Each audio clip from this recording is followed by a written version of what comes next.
Ciao a tutti carissimi, siamo sempre sabato 5 aprile, sono adesso le 13:50 e ho appena finito la pausa pranzo. Adesso vediamo se riusciremo a portare a termine la missione di arrivare al Col Santo, che proprio qui sopra a me sentiero sembra abbastanza impervio per salire, nonostante i soli 300 metri di dislivello. Quindi mettiamoci in moto che, vabbè, comunque nel frattempo hanno posticipato di un'ora il tramonto perché è arrivata l'ora legale, però comunque siamo sempre in montagna, quindi non si sa mai. Guarda che montagne di neve c'è ancora qui. Ecco qua, vedete, qua sono al bivio, questa è la strada carrabile che prosegue da Lancia. Qui c'è appunto per salire al Col Santo 50 minuti, però adesso qua iniziano tratti d'erba e tratti con magari mezzo metro di neve.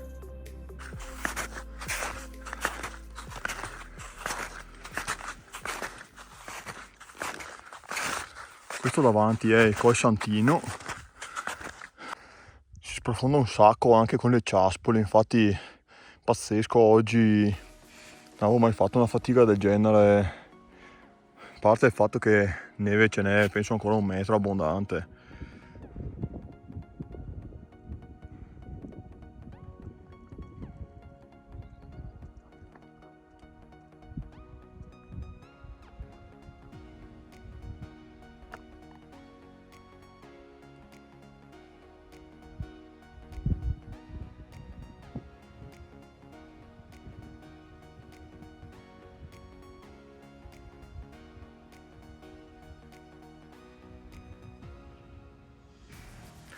Guardate, qui sto camminando in uno scarico che scende direttamente dal nevaio, diciamo così, qua più in alto, e dopo che prosegue dietro le rocce.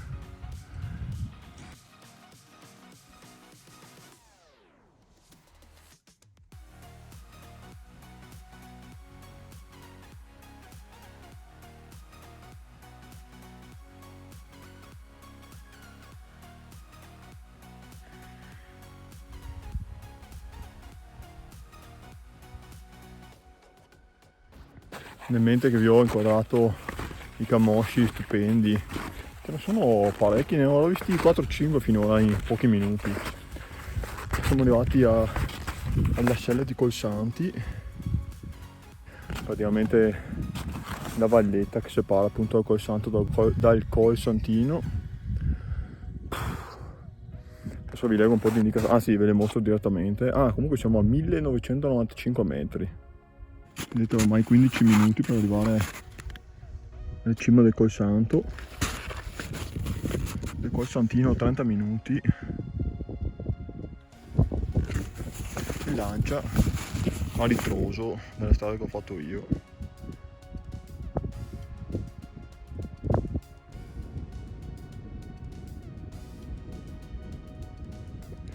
Questo non serve nemmeno che ve lo dica che montagna è. Guardate che bella, è la stessa tipologia di roccia arrotondata a strati come sul Montefiore.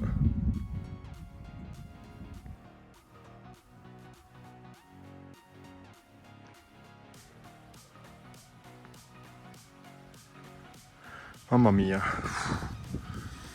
i 15 minuti più apparentemente lunghi di tutte le ultime escursioni, però dai che ci siamo quasi, spero.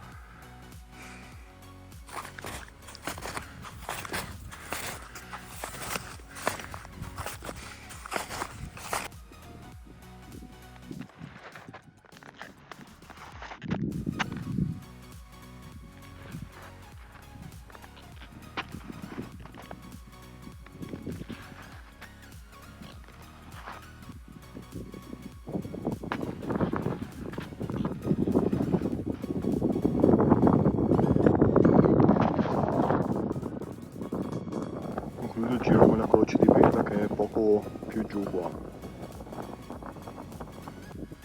Qua davanti Monte Toraro e Campolongo. Qui davanti insomma c'è il Col Santino. C'è un Palon, manco a dirlo, a dominare la scena. Guardate che potenza il Carega là dietro. mentre mi cammino verso la croce provo a riassumere un po', vento permettendo, quello che sto provando in questo momento, ossia una discreta stanchezza alle gambe, non perfetta lucidità nel parlare, però la frase più inflazionata sarebbe ne valse la pena e tutto questo merita incredibilmente. Adesso arrivo alla croce e vediamo se riuscirò a riunire meglio i pensieri. Ecco, intanto che ho messo la storia su Instagram ho radunato un po' le idee. Allora, partendo dal presupposto che l'altra volta, avendo fatto solamente il Lancia come percorso, è stato sufficiente così, perché comunque, come ho scritto un mio amico adesso che mi ha risposto alla storia, ho detto che il Lancia merita di essere vissuto a pieno così com'è, cioè nel senso si fa l'escursione, si arriva fin lì, ce la si gode in vetta, diciamo, cioè in vetta nel rifugio e basta, dopo si torna indietro. Oggi il Lancia me lo sono goduto poco e addirittura ho fatto 2 escursioni, quindi perdonerete anche qualche sciocchezza detta a voce, ma gli zuccheri sono scarseggianti. Comunque ecco, guardate le potenze di questa croce semplice in legno, però a dominare tutta la parte nord qui del Pasubio. Qua ci sono i prati da cui dopo dovrò discendere, ma dinanzi a questo spettacolo cosa potrei dire? Cioè, risulterei banale ad aggiungere qualcosa. Adesso col santino è stato nascosto qua del pendio. Cioè, guardate Carega, Pailon, poi le montagne, le vette trentine, forse si vedrà anche qualcosa della Lombardia all'orizzonte. Spettacolo, e valsa tutta la fatica fatta. Adesso mi godrò a pieno la discesa, anche perché una coppia che ho trovato 3 settimane fa, 4, tornando dal Lancia, mi ha detto che il ritorno è strapanoramico.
Ecco, dopo una bella dronata salutiamo il Col Santo e adesso provo un attimo a capire la strada da percorrere.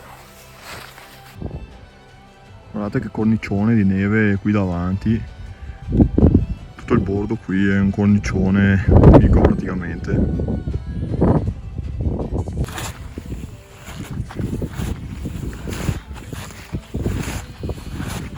Guardate quanto più battuto è questo sentiero rispetto a quello che ho fatto all'andata qua per il Col Santo, e per il Col Santino non è salito nessuno dal lato nord. Indicazioni CAI, vediamo. Col Santo 30 minuti, Dos dell'Anziana 5, Sella Dos dell'Anziana 1977 già. Bene, ho appena guardato l'app che mi indica 1 ora e 35 di strada ancora da qua, scendendo per Pra dei Puzzle e per arrivare appunto alla macchina. Guardate che quanto ho già superato il DOS dell'Anziana qua dietro. Non parlare del Col Santo che c'è, la croce è già talmente piccola che non si vede neanche quasi.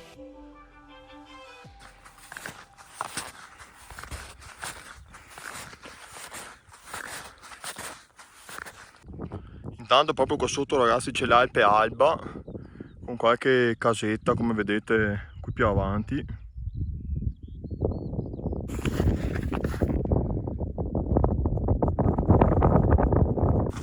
Comunque qui adesso sto camminando tutto sulla cresta di quelle montagnole che si vedono salendo verso il rifugio Lancia, praticamente la valle che sale a Lancia è sotto qua.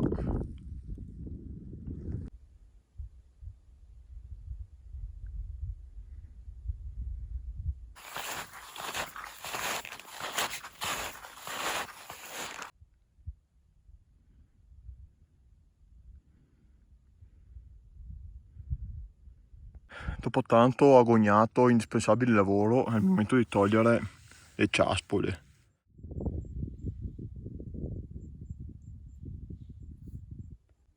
Comunque ragazzi sembra quasi una contrada questa, questi qua addirittura hanno anche la retina da beach volley. Vedete casette anche giù per di là, sopra di qua hanno appena passate non so quante, che bello.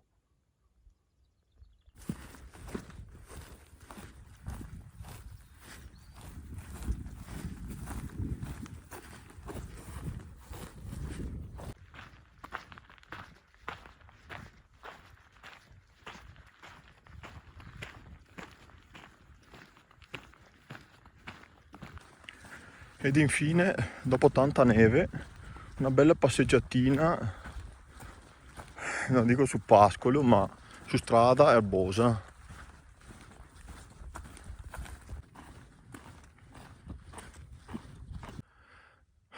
Ecco qua, ci addentriamo nell'ultimo pezzo di escursione nel bosco.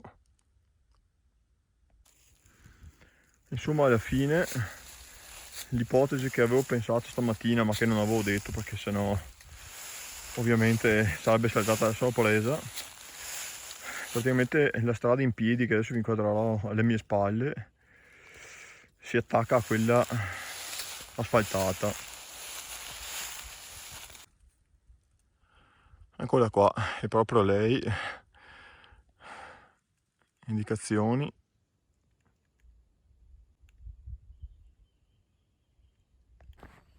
Allora iniziamo a tirare un po' di somme.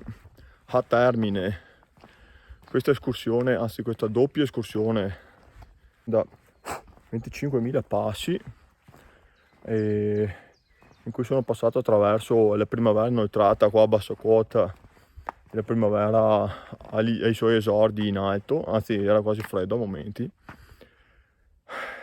Vi racconto in breve l'inconveniente che mi è successo, così resterà riservato a quei pochi che saranno arrivati fino in fondo. A un certo punto, 200 metri sopra, più in alto di qua, praticamente togliendo lo zaino ho notato che avevo solo una bacchetta dentro lo zaino,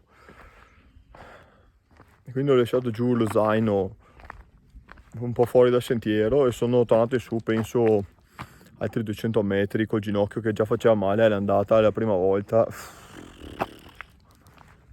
Questa ragazza purtroppo resterà una pecca in questa stupenda escursione e vabbè. Finalmente non potete immaginare il sollievo che ho nel vedere l'auto. E niente, qui poco sopra l'abitato di Jazera è tutto. Spero che questa doppia escursione vi sia piaciuta e noi ci rivediamo quanto prima, tempo permettendo.